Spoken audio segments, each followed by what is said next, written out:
Have you ever heard of tribes that keep crocodiles in their homes? Or the City of the Dead, where 500,000 people live in a cemetery? What you witness today will be unforgettable. This is the land of gods, fraudsters, the poor, and extremes. Welcome to the darkest fairy tale land, Egypt. Located in North Africa, the Arab Republic of Egypt has a population of exactly 100 million today and is one of the world's most significant tourism hubs. Although Egypt covers a land area of 1 million square kilometers, making it larger than Turkey, most of this land consists of deserts. As a result, people are crowded into major cities and around the Nile River.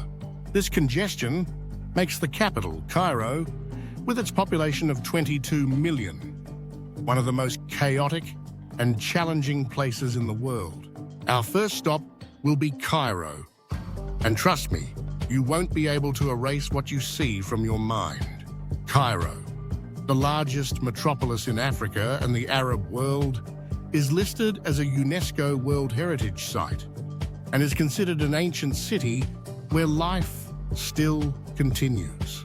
However, poverty here is so extreme that hundreds of thousands of people literally live in graves. This is Cairo's City of the Dead. For nearly 900 years, people have buried their deceased loved ones in their gardens, or even inside their homes to stay close to them. Beneath many houses, bodies are buried along with their belongings. Some of these graves are located in courtyards where people spend their daily lives, chatting and drinking tea. Locally known as El Carafa, the City of the Dead is currently home to 500,000 people. But not all its residents are the relatives of the deceased. Many of them are poor Egyptian families who have been placed here by the deceased's relatives in exchange for shelter and food, taking care of the graves in return. I once asked a local how it felt to live there, and he told me, "Here, we don't breathe in the scent of flowers, we breathe in the scent of death." The City of the Dead also contains many Turkish tombs from the Mamluk and Ottoman eras. The graves of Turks buried here can be identified by crescent moon carvings or the word Turk inscribed on the tombstones. However, this neighborhood is extremely dangerous for visitors, so if you ever find yourself here, be very cautious. Of course, danger isn't limited to the City of the Dead. In Cairo, if you're not constantly alert, your trip can turn into a nightmare. In fact, Cairo has been ranked the most dangerous city in the world for women. According to data from Egypt's Research and Statistics Center, 60% of Egyptian women and 98% of foreign women in the country experience sexual harassment. This harassment can be verbal, physical, or even happen in groups. Egyptian culture has long considered it shameful for women to socialize and be outside in public.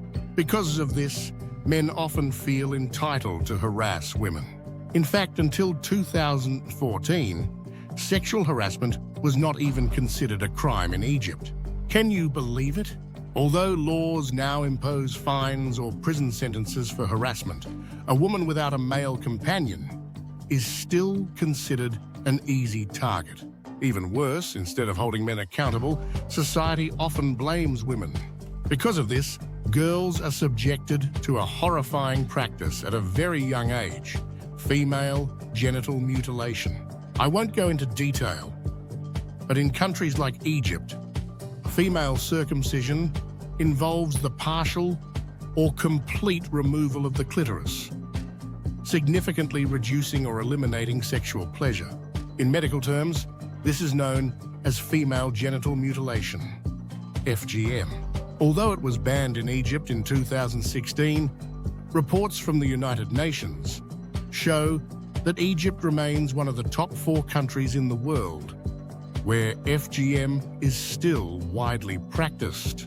About 87% of Egyptian women between the ages of 15 and 49 have undergone this procedure, leaving many completely deprived of sensation. Because religious texts from scholars like Abu Dawood and Ahmad ibn Hanbal mention female circumcision, many Egyptians see it as an important tradition. Despite protests and legal battles, the practice continues in secrecy. It is estimated that over 200 million women worldwide have undergone female genital mutilation. But let's leave these depressing topics behind and bring back some joy. For thousands of years, the Nile River has been the lifeblood of Egypt. Almost the entire population today lives near the Nile, just as people did in ancient times, mainly for agriculture. Today, there is a fascinating community living along the banks of the Nile, the Nubians. The Nubians are an indigenous African people split between Sudan and Egypt. Now we are entering a unique Nubian village built along the Nile River. The homes here are painted in vibrant colors, and the people are incredibly hospitable. According to local traditions, Nubians can only marry other Nubians. If someone chooses to marry an outsider, they are no longer allowed to live in the village. This rule helps preserve their population and culture. Their only source of income is selling souvenirs to tourists. But what makes them truly fascinating is their unusual tradition. Nearly every household keeps a crocodile as a pet. The Nile crocodile is the largest crocodile species in Africa, and for the Nubians, it is considered sacred. Just as people in other cultures hang charms to ward off evil, Nubians believe that keeping crocodiles in their homes protects them from bad spirits, magic, and misfortune. In fact, it's not unusual to see crocodiles in schools, government buildings, restaurants, and even some mosques in Nubian villages. What's even more interesting is that Nubians are known as some of the most honest merchants in Egypt. I mention this because if you ever visit Egypt, remember, millions of people are waiting to scam you. Egypt is truly a paradise for fraudsters. If you try to buy something, expect to be charged 5 or 10 times the actual price. And even after bargaining down, you'll still likely be overpaying. A friend of mine, a travel YouTuber, had an experience that perfectly illustrates this. He walked into a store to buy a simple bottle of water. The seller asked for 50 Egyptian pounds, even though it should cost only 10. My friend refused, haggled, and eventually got the right price. But if he hadn't bargained, he would have paid 5 times too much. Egypt's currency is the Egyptian pound. And as of September 2024, 1 Egyptian pound is worth 70 cents. Scamming is so widespread that even families with children will try to con tourists. If a locale tells you, "Come be my guest, let's have tea, I love tourists," know that you're about to be scammed. In Egypt, money is valued above all else. Even public transport is full of scams. Minibus drivers will tell you they are going to a place, then take a different route and demand extra money from you. They might say 19 pounds when you ask the price, but when it's time to pay, they'll insist they said 90 pounds.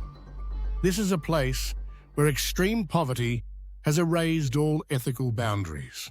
The minimum wage in Egypt, as of September 2024, is equivalent to 4,286 Turkish lira. Given these harsh economic conditions, it's no surprise that Cairo even has an entire district known as Garbage City, where 300,000 people make a living by collecting trash.